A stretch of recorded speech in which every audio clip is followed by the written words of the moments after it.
Assalamualaikum warahmatullahi wabarakatuh.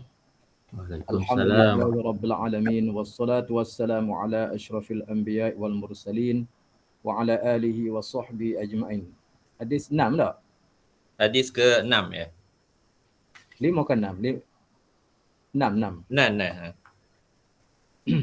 Wa anhu qala musannif rahimahullahu taala wa anhu radhiyallahu anhu wa anhu radhiyallahu anhu.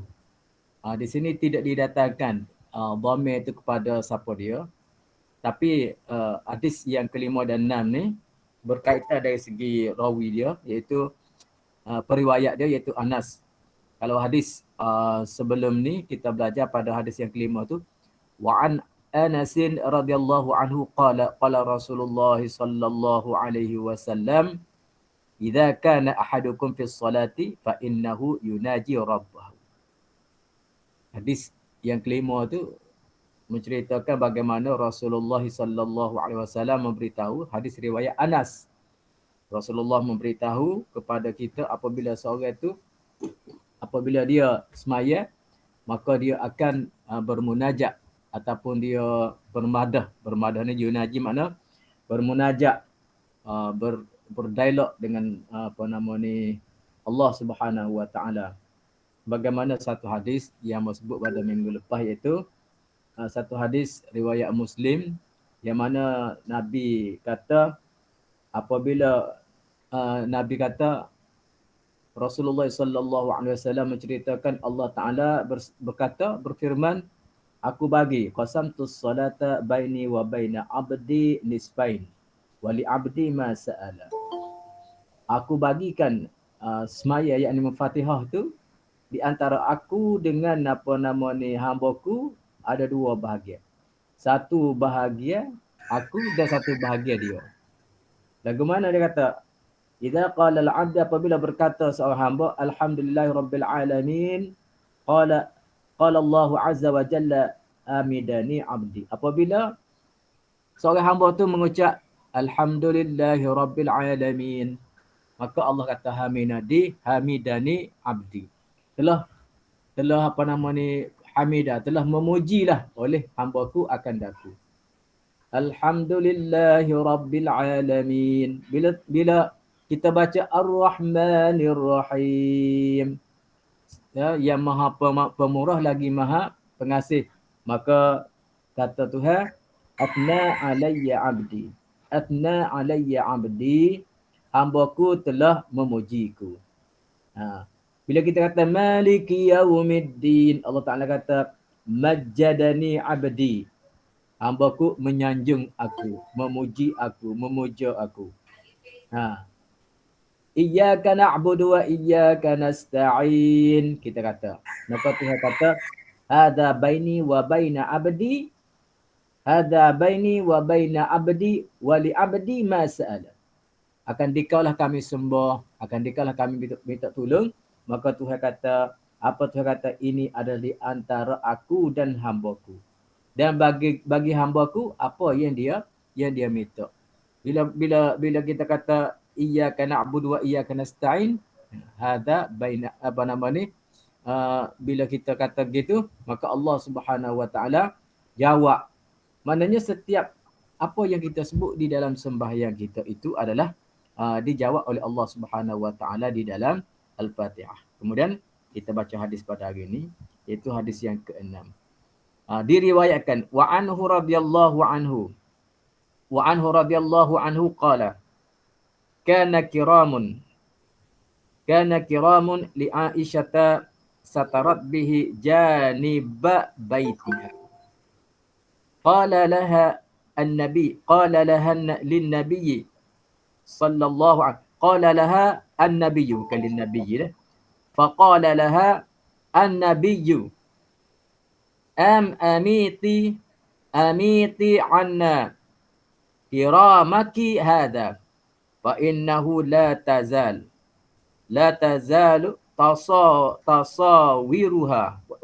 tasawiruhu wa ta'ridu li fi salati.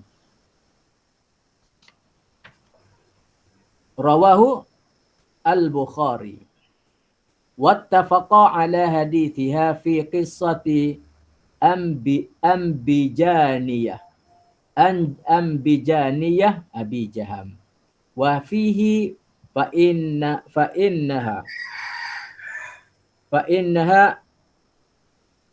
alhatni an salati. Baik. Dan diriwayatkan daripadanya iaitu daripada Anas bin Malik juga. Hadis riwayat yang sama daripada Anas radhiyallahu anhu. Kata Anas. Kata Anas, kana kiramun. Adalah satu kiram. Apa makna kiram? Tengok bawah nombor 1. Kiram tu ialah iaitu tirai yang halus nipis. Tirai yang halus nipis. Kata kil ialah kain tebal tenunan daripada bulu berwarna-warna. Jadi sini kana kiramun adalah satu tirai. Tirai ni milik siapa dia? Li Aisyata, bagi Siti Aisyah. Satarat bihi janiba baitiha, yang telah ditutup dengan dia, dengan kiram tadi, lambung rumahnya iaitu sebelah rumah dia. Maknanya Aisyah dia ambil satu kiram, satu tirai untuk buat tutup lah. Macam kita tirai rumah ni, kita buat tirai. Maka Aisyah pun adalah tirai dalam rumah dia tadi tu. Kemudian tirai ni, kalau hak kata kil tadi, kalau hak kata kilnya, tirai ni ialah kain tebal tenunan daripada bulu berwarna-warna. Maknanya berwarna-warna. Kamu tengok ada setengah yang menterjemahkan tirai kiram ni dengan tirai yang bergambar. Tirai yang bergambar. Tapi sini kita tengok Syekh Al-Marbawi, dia kata kil, ini kata setengah ulama, kiram ni ialah kain tebal tenunan daripada bulu berwarna-warna. Tidak bergambar, berwarna-warna. Macam dengan gambar jugalah, berwarna-warna. Mana tirai tu yang berwarna-warna, mungkin ada putih, merah, hitam, campur gitulah maknanya. Aisyah retin, dia suka kain tirai dia ni, tabir dia ni yang berwarna-warna tu pasal retin lah, betul tak? Maka Aisyah pun dia pun tabing. Ada tirai di rumah dia tadi. Faqala, maka berkatalah laha baginya, bagi Aisyah. Siapa dia kata? An-Nabiyyu, Nabi sallallahu alaihi wasallam. Apa kata Nabi? Amiti anna firamaki hadha fa innahu la tazalu tasawiruhu ta'ridu li fi salati. Maka Nabi bersabda, kama qala, Nabi kata, apa Nabi kata? Amiti, hapuskan olehmu daripadaku akan tabir ini. Amiti, hapuskan.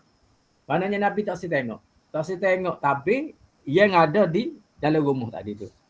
Bila Nabi semaya menghadap tabir tadi, dia boleh mengganggu. Nabi kata, amiti, hapuskan.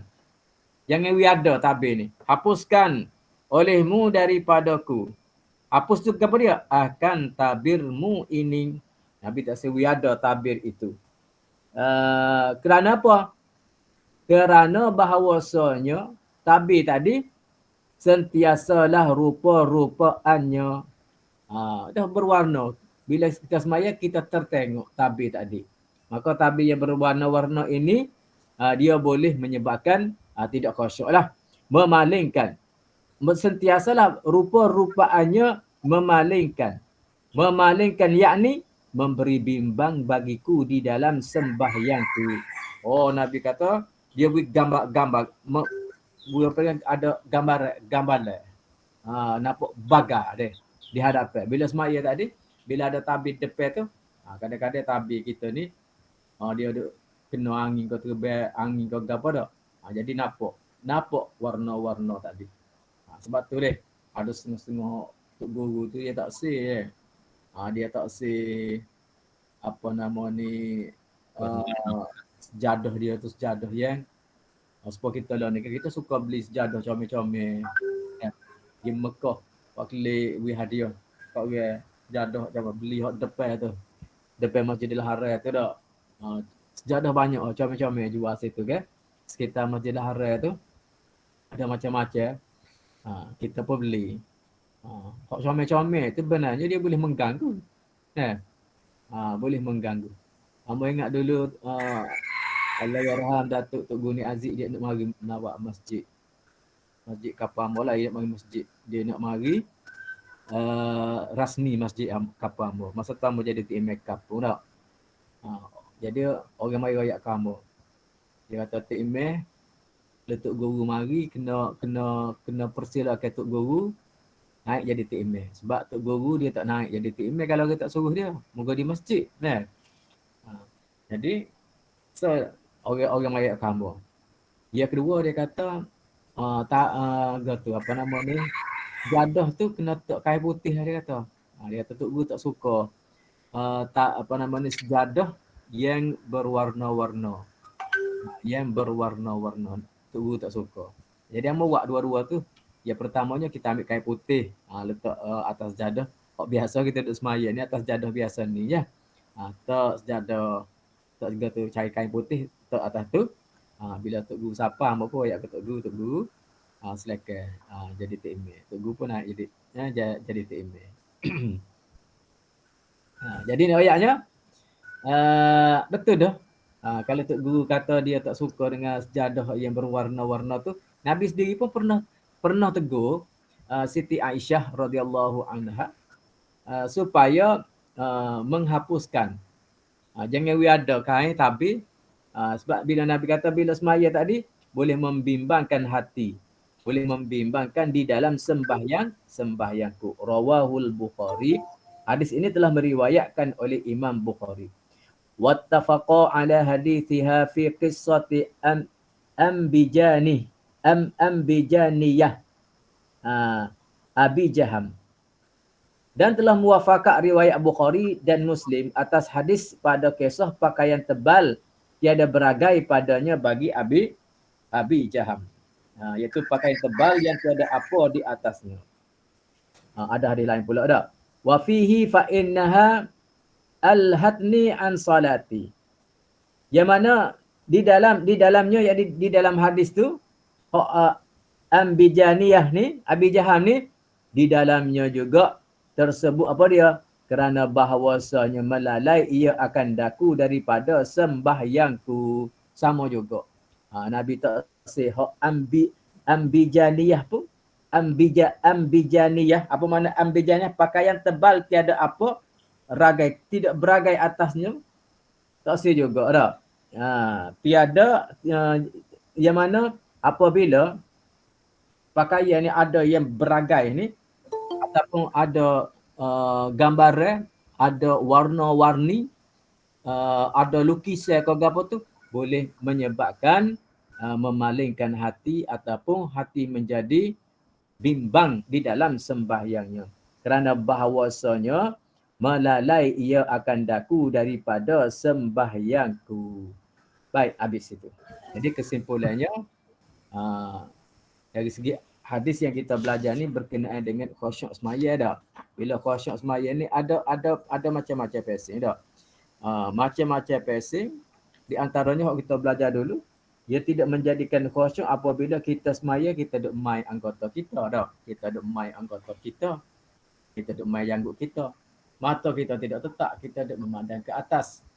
Dan juga tangan kita supaya kita belajar sebab kita duk main wasbih ataupun duk membilang batu-batu. Wasbih kita duk pergi, kita duk semaya, kita duk pergi wasbih kita. Dia boleh melalaikan hati kita daripada semaya. Kemudian duk paling-paling tak boleh juga. Berpaling-paling. Duk main tangan, duk melodah. Itu dia panggil perkara-perkara yang menyebabkan tidak khusyuk di dalam sembahyang. Ada yang kita belajar hari ni pula, campur lagi, iaitu tabi-tabi. Tabi-tabi ketika kita semaya. Tabi, kok ni ya tabi. Ada lagi hak jenis ada gambar-gambar, ada warna-warna. Sini tak sebut dalam hadis ni. Tapi boleh kita masuk juga iaitu macam dengan sejadah. Sejadah. Lepas tu pula orang pergi semaya pula dah. Ni tabi ni, hak dalam hadis ni Nabi suruh buat So Aisyah buai tadi kerana orang panggil Nabi sendiri sebut ni, iaitu dia boleh membimbangkan hati dia. Boleh melalaikan hati dia di dalam sembahyang. Pak kita pergi semaya dah. Kita pergi semaya pula, kita pakai t-shirt. Kita tulis I love Kelantan, saya cinta Kelantan. This is Kota Baru. Macam-macam orang pakai apa nama ni? T-shirt ada. Tulis alik belakang. Hak rock kau gapo? Kau tulis ke? Hak rock kau. Macam-macam dia mau tulis di baju tu dia. Kita tulis baju. Kita tak tahu kita semaya kita duduk mana. Kita duduk sah belakang ke? Sah belakang sekali ke? Kita duduk depan. Ada orang lik belakang tu. Orang duduk baca. Orang duduk baca. Dia nak royak kata dia ni baru balik daripada Medan. Daripada Jakarta ke. Dia beli baju Indonesia tu. Dia pakai. Dia baru balik daripada India. Dia pakai baju India lah ni ke. Kalau tempat pelacungnya, dia jual baju kan. I love Bangkok. Macam-macam dia tulis. Kita pun belilah. Pakai tu. Nak ayat kat orang, kita bawa balik tempat kita pergi melacung. Sebab kita ni, lah ni bila buka pelancongnya tu, kita boleh pergi. Berapa putih negara dah kita boleh pergi, Prof? Berapa putih dah? Banyak dah. Mekah tak? Mekah ke? Apa dia? Mekah ke? Mekah saja dia. Umrah. Pergi ke? Dan kita nak pergi lah tu, lah kita kaji Malaysia benar berapa putih negara dah boleh pergi. Oh, Mekah. England benar dah. England boleh dah. Australia dah benar dah. Indo. Indo tak boleh lagi. Indo tak boleh. Thailand pun tak boleh lagi dah. Thailand pun tak boleh lagi. Dekat-dekat tak boleh lagi. Tak boleh. Jadi kalau boleh, kita pergi semaya pun jangan nak pakai tirai-tirai hak berwarna ni. Tirai lah bagi orang duduk depan kita tu. Orang semaya duduk depan kita tu. Boleh mengganggu orang belakang kita semaya, orang belakang kita. Kalau nak pakai hak putih. Pakai jubah putih. Sewarna boleh kira. Tu macam lagi kita pakai putih lah. Di mana putih tu tidak ada tulisan, tidak ada warna, tidak ada benda-benda yang lain. Ketika kita pergi semaya masjid lah. Hari Khamis tak ada arah lah jenis pakai baju batik tu tak. Tak ada arah hari Khamis. Baik.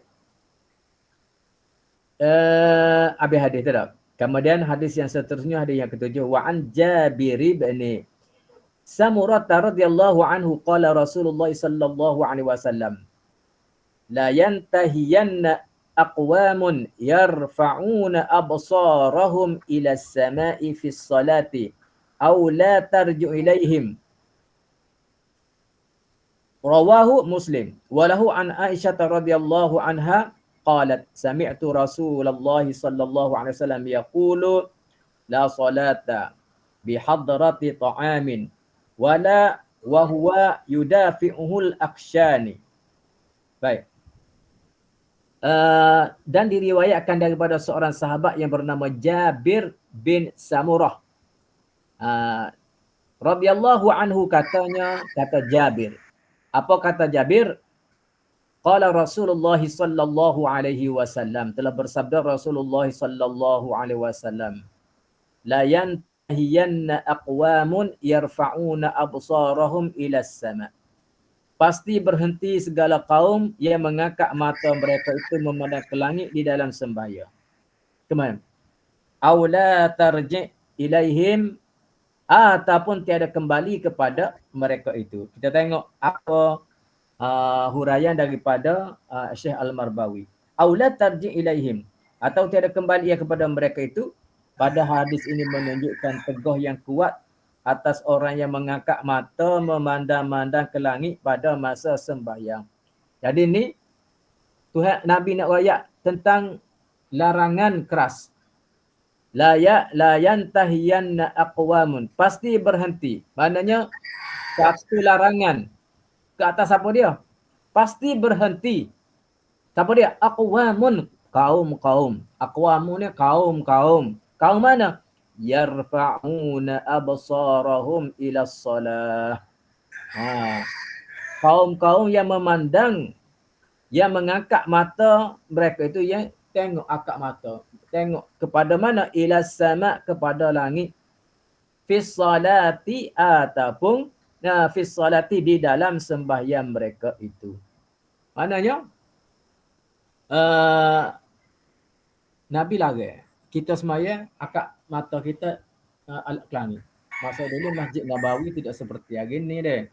Hanya pelepah-pelepah tanah pasir gitu je. Atap pun datah tu pakai gitu ya. Bermakna bila semaya boleh tengok ke langit. Moga hujan tidak sepuh kita dak di Madinah. Maka semaya gitu je. Kerana masjid hanya batai taman, tanda-tanda gitu, kemudian semaya. Maknanya mata sahabat-sahabat ada yang dia tengok ke langit. Bila-bila semaya dia tengok ke langit dia. Kita pun kalau pergi masjid comel-comel tu, pergi masjid di Kubai Batai, kau tak? Prof pergi dah ke masjid Kubai Batai? Oh, tak pergi lagi. Pergi lagi. Comel tak? Cik Gemak Ha. ada Cik Gemak? Pergi kau Cik Gemak di masjid Kubai Batai? Kena pergi jalan tengok masjid Kubai Batai tak? Comel tu. Bila kita pergi masjid comel-comel ni, mata kita dah tengok ala kata. Sebab tu ada setengah ulama mengatakan makruh tak kita buat masjid kita ni comel-comel berdoa lah. Yang menyebabkan bila buat masjid tu, jadi orang pergi tu duk tengok, duk tengok semaya tu duk tengok lah tu. Padahalnya sepatut bila semaya kena tengoklah ke bawah. Tapi dah kerana masjid kita ni hebat, bila-bila semaya tu kita bawa sapa masjid tu ke, kita duk tengok ala kata dak. Kalau pergi semaya Masjid Muhammadillah ni, duk tengok ala kata ni pasal comel ni. Masjid Muhammadillah ni comel dah. Renovate baru, comel. Baik. Tapi dari segi nak gah, biar orang tengok hebat rumah ibadat kita tu, tu yang orang buat comel-comel masjid tu dia. Tapi kita buat masjid ni, hak penting sekalinya dak. Hak penting sekalinya dalil tu lah. Maknanya pengimarahan masjid tu. Buat masjid comel, orang 2-3. Orang ada 18 orang. Ataupun orang ada 20 orang je. Orang ramai. Tu tak berbaloi lah kalau kita buat comel. Buat comel. Kita usaha cari pitih buat masjid comel. Dia bagi dalil pun biar comel juga. Maknanya orang tu ramai. Bukan kata buat masjid luar comel, tiba-tiba dalil tak ramai. Biasanya agak-agak kitanya masjid comel, dalil tu pun comel juga dengan pengimarahannya. Baik. Jadi oni ni ada kaum, beberapa kaum yang mana mereka melihat langit. Kita lenggak langit ke, nak hujan ke hari ni? Cerah ke hari ni? Nampak awan, nampak langit biru, kita duk tengok. Tu menyebabkan Nabi SAW larang kita sembahyang lagu tu. Sebenarnya kena tengok kepada tempat sujud kita, bukan tengok ke langit.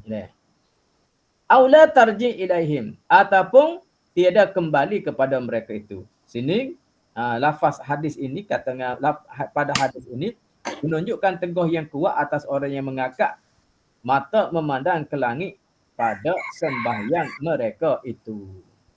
Tu yang telah diulas oleh Al-Marbawi. Rawahu Muslim, hadis ini riwayat Muslim. Telah meriwayatkan dia ke hadis ni oleh Muslim.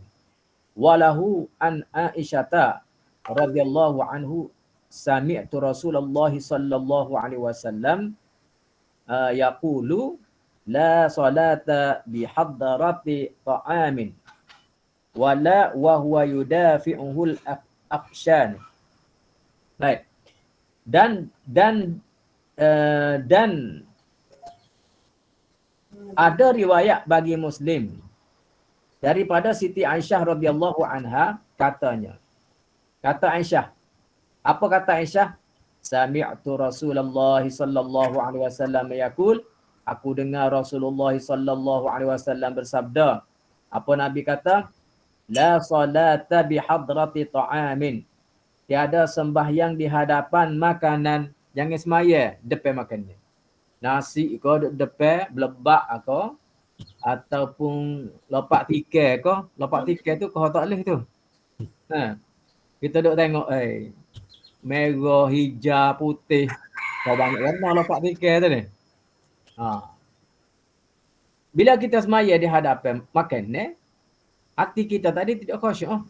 Tama-tama makanan yang ada di hadapan kita tadi adalah makanan yang kita berahi. Lambat atas iman ni semaya. Lambat semaya. Nak cepat ikut semaya. Kalau semaya sore nak cepat kerana nak makan tadi. Jangan semaya. Janganlah solata, jangan kamu semaya, jangan semaya bihadrati ta'amin, di hadapan apa ni, makanan. Jangan. Makanan kena letak alik belakang. Ni orang ajak pergi belakang, orang ajak pergi semaya apa nama ni, semaya ajak. Tempat orang nak perata pun kita pergi semaya. Depan tu ada puluk depan tak? Puluk 4%. Tempat majangnya orang tu tidak ada puluk, ada depan. Puluk kuning, puluk merah, puluk hijau campur belakang tu. Lepas tu tak bunga telur. Dia tak depan tu. Kita apa jadah itu semaya. Tak boleh semaya. Jangan kita semaya. Sebab apa? Tak khusyuk. Tak khusyuk kita melihat puluk tadi. Tak khusyuk kita tengok telur tadi. Jangan tu. Depan makanan jangan. Di hadapan kita tu jangan ada makanan ketika kita semaya. Satu. Wala wahwa yudafi'uhul akhshani. Dan juga tiada di hadapan makanan dan tiada sembahyang, padahalnya ia ditunduk akan dia oleh dua yang busuk, iaitu kencing dan berak. Akshan, dua yang busuk yang ni kencing dan berak juga masuk di dalam menahan kentut. Jangan kita semaya ketika mana? Ketika kita menahan diri daripada dua al-akhshan. Apa dia? Iaitu nak kencing dan kita nak berak. Nak buang air kecil, nak buang air besar. So lagi katanya apa nama ni, Al-Marbawi, satu lagi, apa dia? Pak jenis kita tahan ni. Pak dua jalan ni. Iaitu kentut. Nak ketung, nak semaya. Pelepah-pelepah. Kalau kita ni waktu panjang lagi, kita nak berasa nak berak, pergi masuk bilik air dulu. Kita buang air dulu. Kita apa nama ni, kita pergi buang air kecil ataupun air besar. Ataupun kentut kita deh. Orang Kelantan kita dia sebut ketung tak? Kentut ni deh. Kita eja seolah-olah kak tawa air. Ketung. Ketung. Ketuk. Kalau orang luar dia sebut kentut. Kentut kita ketung. Dia gini. Sebab apa orang Kelantan kita sebut ketung dia dengan air, ketung. Mu ni ketung ke? Sebabnya ada kampung di Kelantan, orang kampung laut dia tidak sebut ketung. Dia ilir sikit. Orang kampung laut ni bahasa dia ilir sikit. Kalau jajah topak ni, orang kampung laut lah bahasa dia tu lain sikit. Daripada apa nama ni, daripada kampung-kampung lain. Sebab dia kampung laut dia ni dia ada raja situ, raja kampung laut zaman dulu kan. Raja kampung laut.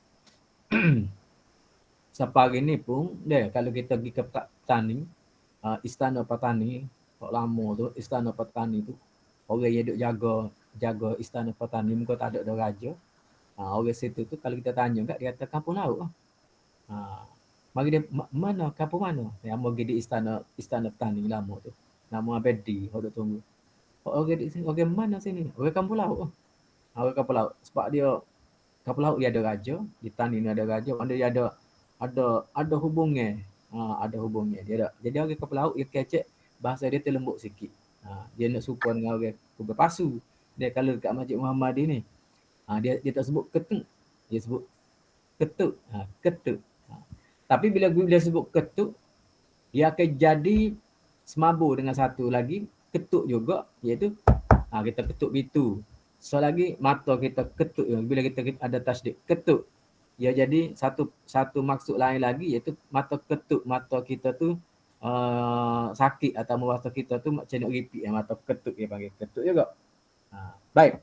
Apabila seorang tadi, selaginya kata dengan apa ni Syekh Al-Marbawi, apabila seorang yang menahan kentut, dia tahan ketung, maka jadi tak boleh juga. Ini benda-benda yang orang panggil menghilangkan khusyuk kita di dalam sembahyang. Semaya di hadapan makanan. Semaya ketika kita nak buang air besar, air kecil dan juga kita menahan angin. Tu orang panggil jadi tidak khusyuk belakang semaya kita. Kita pelesar dulu, pelesar. Makan perhabis dulu. Sudah makan, baru kita semaya. Barulah kita lindih. Jangan letak makanan depan kita. Belakang pun nampak lagi. Kalau makanan tak makan lagi. Belakang nampak. Apatah lagi kalau kita tak depan kita. Nak ketuk, nak berair besar. Aksi. Pelesar. Maka kita pun semaya dah. Barulah Khusyuk semaya kita. Habis hadis yang ke-7, yang ke-8. Wa an Abi Hurairah anna an-nabiy sallallahu alaihi wasallam qala at-tatha'ubu minasyaitan.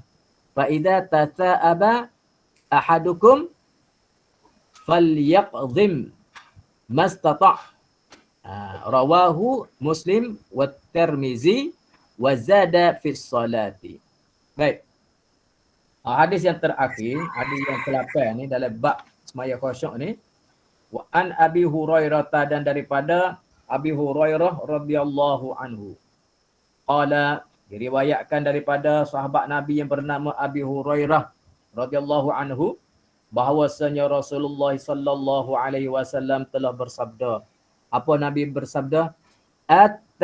At-tatha'ubu minasyaitani. Menguap itu daripada syaitan. Menguap itu daripada syaitan. Fa idza tatha'aba ahadukum falyaqdhim mastata'. Maka apabila menguap seseorang daripada kamu, maka hendaklah tahan dan pegang akan dia sehabis-habis kuasa. Jenis apa ni menguap, duk semaya duk menguap ni. Setan tu sebenarnya Nabi kata at-tatha'ubu menguap. Menguap itu minasyaitan, daripada syaitan. Tapi kadang-kadang mengerasi oleh menguap. Kita bukan nak nguak, tapi syaitan ni duk alok, jadi akhir sekali kita nguak juga. Bila kalau kita boleh kita ok. Nabi kata, apabila menguak seorang tu baru, maka hendaklah tahan. Kita kalau boleh ok. Ataupun dia kata pegang akan dia sehabis-habis kuasa. Kita ok juga. Tapi nak juga, nguak lagu mana? Kita tutup mulut kita. Jangan nguak dengan cara tak tutup mulut. Kalau kita tutup dengan tangan kiri, kita kena letak kat belakang kiri. Tengok. Tengok ni tangan ni. Tangan, kalau kita guna tangan kanan, kita tutup kat belakang. Gini. Kalau kita guna tangan kanan, kita apa ni? Buka.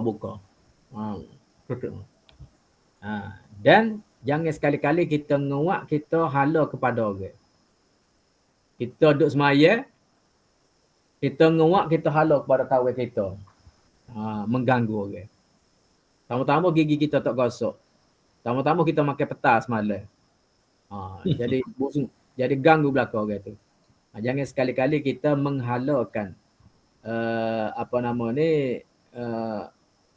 buka mulut kita tadi kepada sahabat kita di sebelah ataupun depan orang. Tutup sama ada tutup gini ataupun tutup gini. Kalau boleh ok lah. Allahumma salli.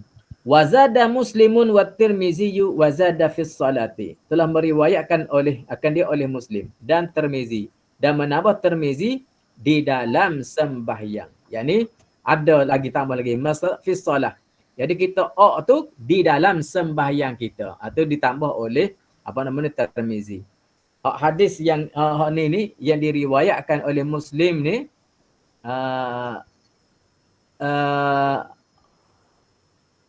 adalah umum, iaitu tidak ada as-salah di dalam sembahyang fi salah. Boleh berlaku. Kalau kita sini enggak, kita nak umum pun boleh, ataupun di dalam sembahyang. Kalau di dalam sembahyang lebih-lebih lagi. Sebab apa? Kita membicarakan tentang khusyuk di dalam sembahyang. Mana sini ni wazada telah menambah. Siapa dia tambah? Tirmizi. Hadis riwayat Muslim tadi setakat falyaqzim mastata. Sekat tu. Mu kena tahan, mu kena pegang sekadar sekuasa-kuasa kamu, sekat tu ya. Tapi wazada Tirmizi, dan telah menambah oleh Tirmizi, dia kata nah fi salati, di dalam sembahyang. Jadi munasabah dalam bab yang kita belajar ni, bab khusyuk semaya, maknanya kita menguat kita tadi di dalam sembahyang kita. Ada satu orang dia kata dia tanya dia kata cuba enta perhati dia kata. Syekh Nuruddin Al-Banjari dia ngajar masa Syekh Nuruddin mari di Masjid Muhammadi. Dia kata raja tengok pada Syekh Nuruddin dia ngawak. Ya. Jadi hamba perhati dia. Sepanjang Syekh Nuruddin mari ngajar masa dia mengajar kan. Hamba perhati tak aja yang ngawak. Ha. Orang anak murid duk ngaji mengawak tu biasa ya, hok duk ngaji dengan dia tu. Dia jadi ada satu orang dia kata, terperhati dia kata Syekh Nuruddin ketika dia mengajar kau ataupun ketika lain kata, ngaji tengok dia menguak. Memang hamba perhati Syekh Nuruddin ni masa dia mengajar kau, selepas dia mengajar kau gapo kan. Sebab bila dia mari Syekh Nuruddin dia mari mengajar sebulan, dalam sebulan 3 hari dia mari mengajar di Masjid Muhammadi. 3 malam lah. 3 malam khatam hadis 40 dia. 40 hadis. 40 hadis dia buat 40 hadis. Dia mari bulan depan dia buat pula hadis lain pula 40 pula dia pilih kubur dalam kitab dia tadi, kemudian dia pun baca. Jadi kalau dia mari sini, ambo sendiri sebagai tim ambo cuti belaka. Mengajar ko gapo ko program lain ambo akan cuti, dia ambo akan khidmat kepada dia. Nah, dia mari siapa ni kita pergi makan sekali pula apa semua sekali. Ambo duk perhati ambo tengok. Memang betul orang rakyat rambut dia tu. Tak menguat lah mana Syekh Nuruddin ni. Padahal dia mengajar siapa malam dia balik pondok dia balik dia repek ni mengajar pula. Tapi pas pagi dia mengajar, pas dia mari nak boleh kau mari sini mengajar. Dia tidak berehat lah mana, tapi dia boleh jaga apa nama ni menguat. Ini satu kurniaan Allah Taala kepada seseorang. Bukan semua orang yang Allah Ta'ala kurniakan tidak menguak. Kita ni kadang-kadang menguak acak benar tak. Hari ni saja berkali dah menguak kita dia. Tambah-tambah, kalau kita berada dalam majlis yang kita tidak minati. Kita tak minat. Orang ngajar ada, orang ngajar tu kita tak minat. Kita duduk, kakak menguak ada. Tu pasal dia ada. Ni, kalau dalam semaya ni, betul lah. Nabi kata, ia adalah daripada syaitan. Dia mengganggu kita supaya kita tidak khusyuk. Dia menguak juga. Kadang-kadang tu kita pakai lepas gitu je. Pakai lepas menguak dekat pakai lepas gitu. Tutup mulut kita tu ketika kita menguak. Habis hadis kita. 8 hadis berhubung dengan khusyuk ataupun sembahyang yang khusyuk tadi. Kemudian kita masuk pula pada babul masajid. Babul masajid ini satu bab pada menyatakan masjid. Menyatakan segala hadis yang menerangkan perkara-perkara masjid.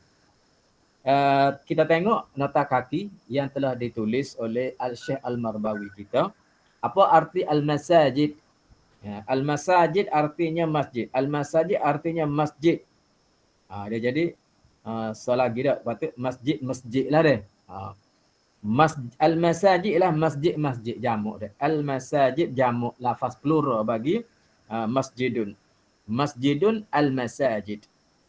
Maka ialah rumah tempat sembahyang. Dan membangunnya di dalam rumah-rumah itu disunatkan dia. Disunatkan dia. Baik. Wa an Aisyah radhiyallahu anha qalat amara Rasulullah sallallahu alaihi wasallam bi bina'il masajidi fid dur wa an tunazzafa wa tutayyaba rawahu Ahmadu wa Abu Dawud wa Tirmizi wa sahhaha irsalahu. Baik. Amara daripada Aisyah radhiyallahu anha.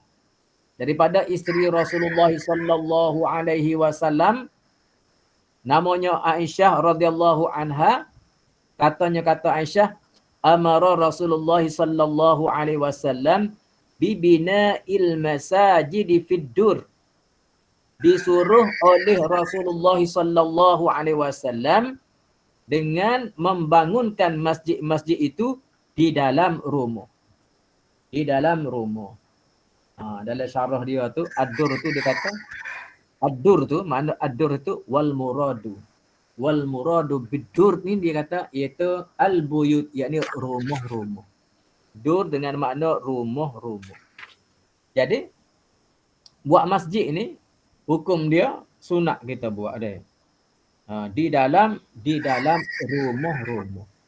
Maknanya kita faham lagu mana Nabi kata amara Rasulullah sallallahu alaihi wasallam fid duri. Disuruh oleh Rasulullah sallallahu alaihi wasallam dengan membangunkan masjid-masjid itu di dalam rumah-rumah. Apabila rumah-rumah banyak kita buat masjid ke ataupun di dalam tiap-tiap rumah tu buat masjid. Lagu mana tu kita faham? Nabi kata bibina il masajidi fid dur. Bibina il masajidi fid dur. Iaitu disuruh membangunkan masjid-masjid itu di dalam rumah-rumah. Di dalam rumah-rumah. Lagu mana kita faham? Setiap rumah ada masjid ke? Ataupun di dalam apabila ada rumah-rumah ada masjid. Yelah itu tak. Bila ada rumah-rumah ada satu masjid. Ataupun di dalam tiap-tiap rumah itu ada masjid. Dia tengok Nabi kata. Bibina il masajidi fiddur. Dengan membangunkan masjid-masjid itu fiddur di dalam rumah-rumah. I fil buyut di dalam rumah-rumah. Bukan hak sebutin ni al-buyut ni. Dalam syarah tu dia kata al-buyut di dalam rumah-rumah. Lepas tu kalau kita kata nak buat rumah, setiap rumah tu ada masjid. Lagu mana pula praktikalnya berlaku sahabat-sahabat Nabi ketika berada di Madinah. Ada Masjid Nabawi.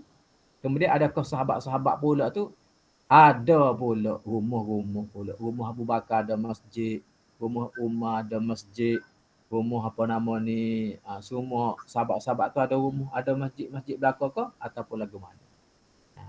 Baik. Dia tengok terjemahan yang pensyarah UIA buat ni, yang dekat skrin tu Ustaz.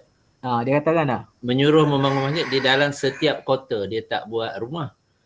Dia kota. Di setiap kota, dia kata Rasulullah SAW menyuruh membangun masjid di dalam setiap kota. Dan hendaklah masjid tersebut, dia yang bawah tu sama lah, serupa. Maknanya kalau situ dia faham tak? Faham maknanya apabila ada di dalam satu kota tak? Dalam satu kota tu kena ada masjid. Amo tengok ada terjemah apa ni Indonesia ni tak? Dia kata di dalam kampung-kampung. Tak? Ya. Dia kata di dalam kampung-kampung. Maknanya adur situ tu dia terjemah dengan kampung-kampung. Jadi hak dalam syarah ni sebagaimana yang dalam syarah Bulughul Maram Subulus Salam tu dia kata wal murad maksud dengan adur tadi ialah al-buyut rumah-rumah. Jadi kita faham kalau kita faham daripada hak yang disyarah ni rumah-rumah. Lepas tu ada terjemah ni pula dia kata di dalam kampung. Kalau apa ni Prof ni di dalam kota dia kota. Kota tu apa maksud kota? Dia orang Indonesia ke orang Melayu? Melayu. Ini UIA ni, pensyarah UIA. Kalau kota Melayu maksud dia serupa ke Indonesia?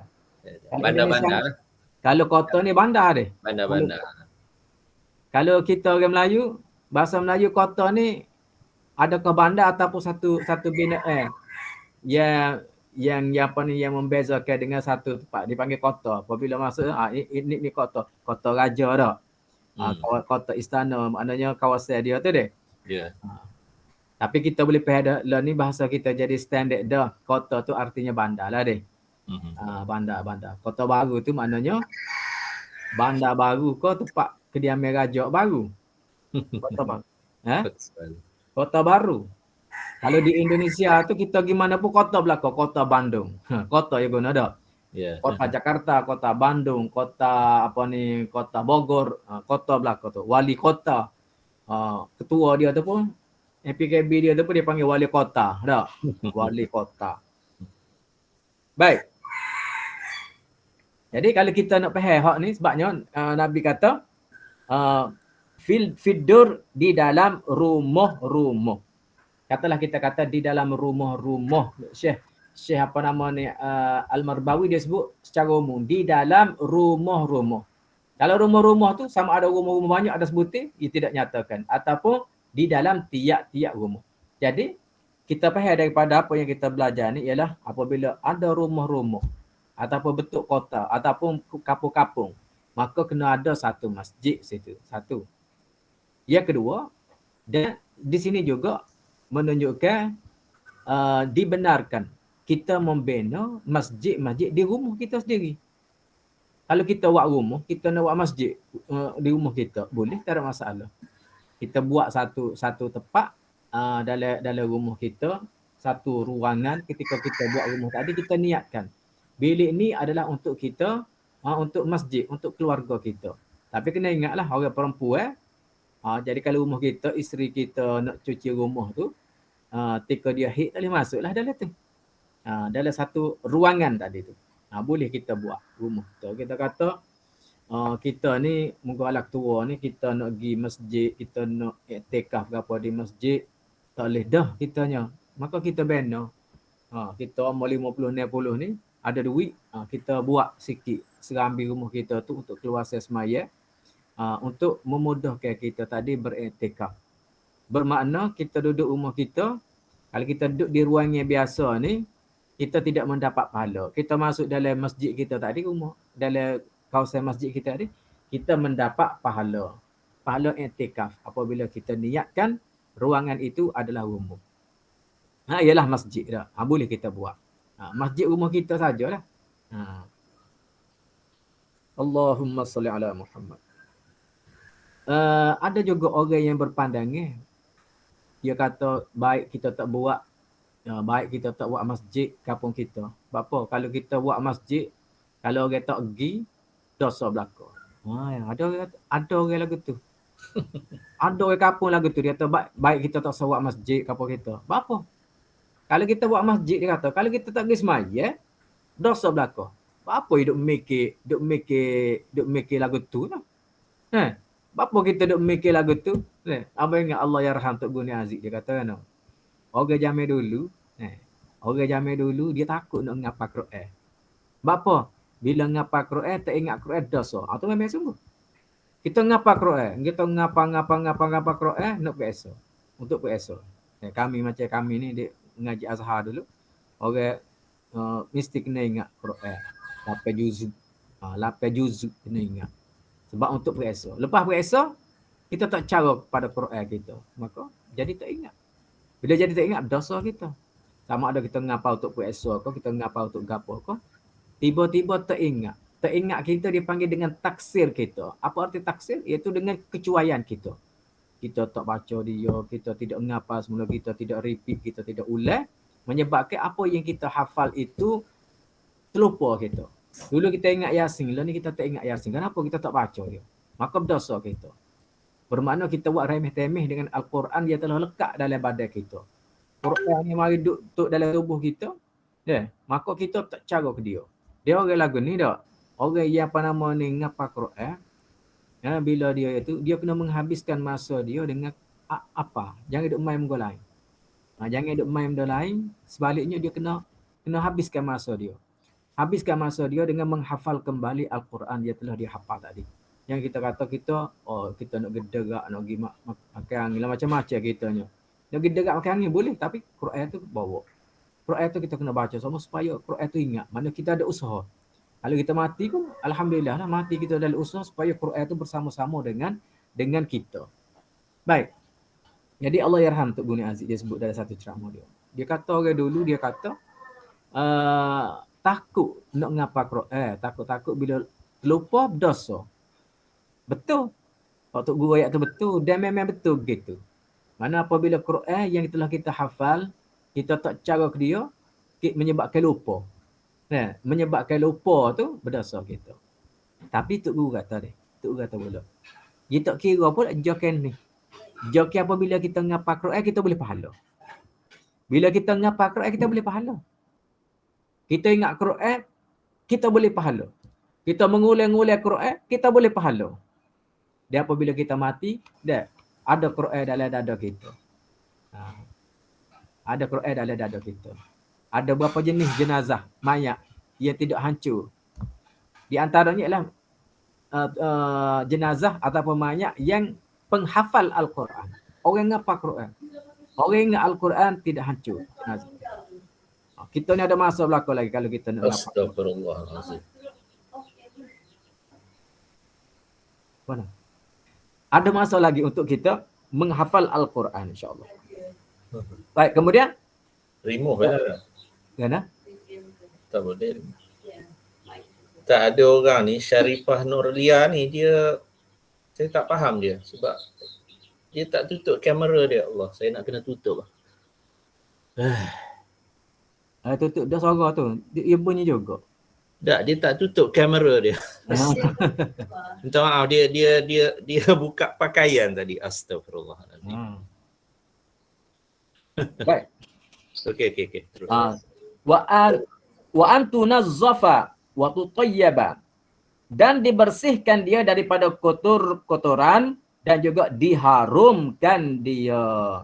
Jadi apabila kita bina masjid, bila kita buat masjid, kita kena ingat masjid yang kita bina itu adalah rumah Allah.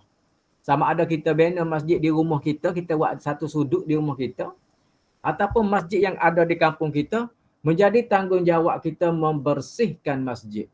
Allah, kadang-kadang kita pergi ke masjid kan, ada masjid yang kotor lah. Masjid yang kotor. Kotor di tandah tu boleh kira lagi deh. Kotor atas masjid itu. Kotor di atas masjid. Ada masjid terlalu bersih lah. Kita tak tahu nak membezakan antara ruangnya pecah selipar ataupun tidak pecah selipar. Lo ni alhamdulillah masjid-masjid di Kelantan kita tengok ada kita pergi banyak dah masjid yang apa nama ni kita tak tahu ruangnya tu pecah selipar ataupun tidak. Dulu maik sama kalau perjumpaan dengan Tutu Imam beroyak sama. Supaya jaga kebersihan. Jaga kebersihan. Ambo ingat pekak dulu gak majlis kena royak kepada Tutu Imam. Bahawasanya pitih yang diberikan kepada masjid ni bukan untuk disimpan. Bukan untuk disimpan. Bahkan kita boleh gunakan duit tadi untuk membersihkan masjid. Membersihkan masjid. Kita kata ada setengah masjid. Pitih banyak. Masjid kotor. Kenapa? Karena pengurusan masjid tidak gunakan untuk membersihkan masjid. Dia tidak guna untuk bayar untuk siap. Dia tidak gunakan untuk membeli pembersih. Itu panggil kesilapan dari segi pengurusan masjid. Lalu ni kita pergi ada setengah masjid tu, kita kata mana baru ni ambil singgah satu masjid, masjid mana ni? Tengah jalan dari Pasir Mas nak pergi ke Tanah Merah. Allah, masjid apa tepi jalan tu deh.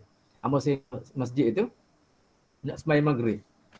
Kita tandah dia bersih, alhamdulillah. Ambil puji tandah dia tu bersih. Kenapa? Ambil pecah selipar ambil masuk ni. Ambil pecah boh ni pasal ambil tak tahu masjid tu pakai selipar. Mesti pakai selipar sebabnya dia ada selipar sepasang aja. Dia ada selipar situ sepasang. Jambil dia ada 3 butir. Jadi ambo pecah selipar ambo pakai lip. Ambo pecah selipar ambo. Dia kata selipar ada bawah. Ambo pakai selipar ni dia pakai bawah. Ambo masuk dalam. Ambo perasannya dalam tu bahawasanya masjid ni pecah tak kena pecah selipar kerana ambo berasa pasir ketika masuk dalam bilik air dia tu berasa pasir. Dan tidak ada selipar dalam tandah. Jadi ambo kata kalau gini ni masjid ni sebenarnya kena pecah selipar ni. Sebabnya orang masuk dah dengan dengan kasut atau apa. Sebabnya kita berasa pasir apabila kita duduk tempat buair tu.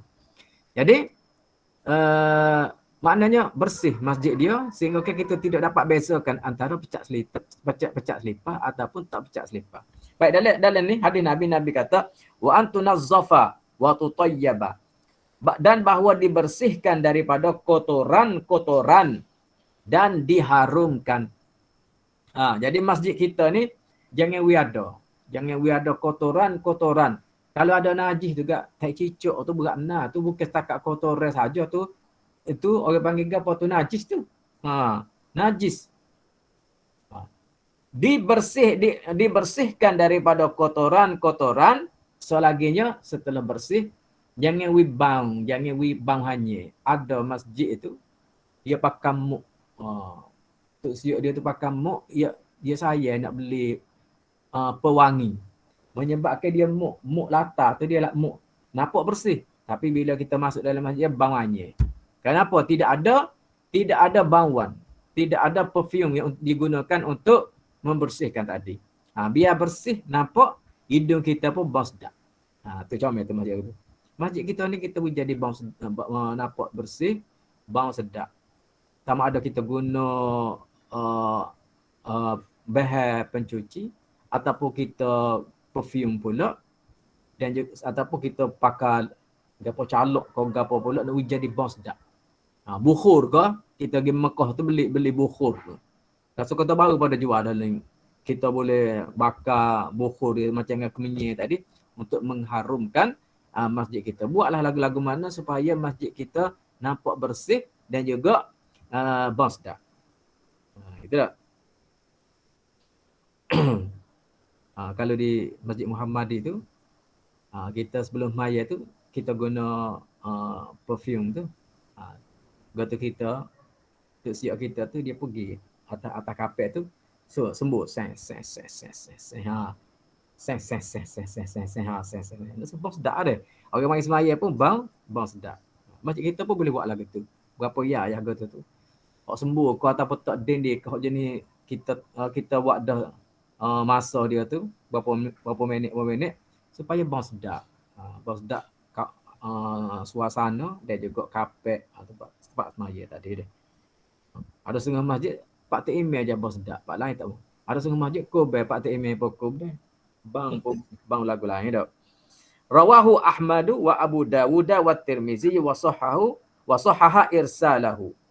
Dan telah meriwayatkan oleh Ahmad dan Abu Dawud dan At-Tirmizi dan mengatakan sahih irsalnya. Kemudian hadis yang kedua ada. Wa an Abi Hurairah radhiyallahu anhu. Qala Rasulullah sallallahu alaihi wasallam. Qatalallahu al-yahuda. Panjang ni deh. Kita sambung kita lah ini. Pukul 9.30 dah. Nama rasa setakat tu kita baca bab masjid ni satu hadis saja. InsyaAllah kalau tidak ada gabaya kita sambung lagi pengajian kita pada pertemuan kita yang akan datang. Wallahu a'lam bis-shawab wa ilaihil murji wal mu'ad. A'udzu billahi minasyaitonir rajim. Bismillahirrahmanirrahim. Alhamdulillahi rabbil alamin wassalatu wassalamu ala asyrafil anbiya'i wal mursalin wa ala alihi wa sahbihi ajma'in. Allahumma faqqihna fid din wa 'allimna at-ta'wil. Allahumma faqqihna fid din wa 'allimna at-ta'wil. Allahumma faqqihna fid din wa 'allimna at-ta'wil. Rabbana atina fid dunya hasanah wa fil akhirati hasanatan wa qina adzabannar. Wa sallallahu ala sayyidina Muhammad wa ala alihi wa sahbihi wa sallam. Walhamdulillahi rabbil alamin. Macam ada sahabat nak bertanya tadi Ustaz. Mana? Haji Mat nak bertanya ke? Ya, Assalamualaikum. Ustaz. Haji Mat nak bertanya ke? Ya. Dengar kan Ustaz? Dengar kan? Dengar. Gini, ambo kadang-kadang terlepas ke kuliah ni. Jadi nak tanya berkaitan dengan baju. Bila Ustaz kata baju tu pergi ke Indonesia, kemana buat balik pakaian kan ada gambar-gambar. Ya. Jadi gambar-gambar ni pula ada gambar binatang, ada gambar pokok dan sebagainya.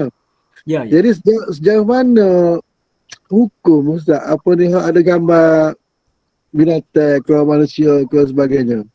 Dan apalagi kalau kita buat semaya itu lagu mana? Dia Wallahualam. wallahu alam. Dia apa nama ni, kita memakai baju, pakaian gapo tu hok yang ada gambar binatang dia. Semaya kita sah. Semaya kita.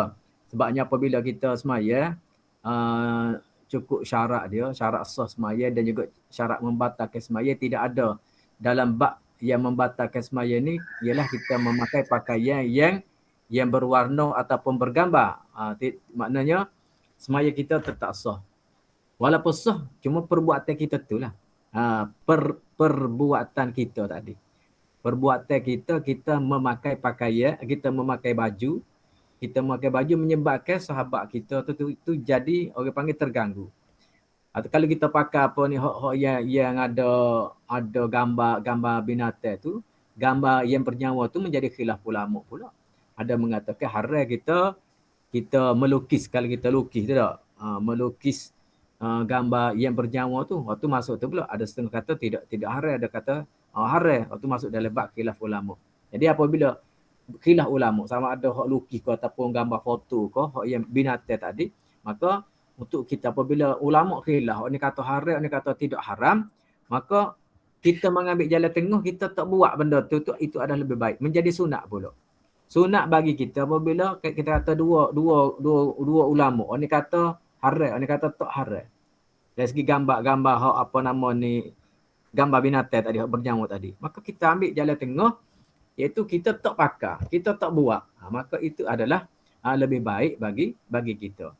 Jadi apabila kita memakai pakaian yang ada warna ataupun ada gambar-gambar tadi, kita telah, orang panggil kita telah kosek, kita telah mengganggu sahabat kita yang berada di belakang kita. Maka lebih baik kita jangan pakai. Jangan pakai. Kalau nak pakai kok salah pakai juga, duduk alik belakang. Ya tak? Duduk alik belakang. Semaya kita sah, semaya kita tidak membatalkan sembahyang kita. Itulah. Okey. Ya, Terima kasih Ustaz. sama-sama. Ada soalan lagi? Kalau tak ada, insya-Allah. Ada. Tak ada. Ada.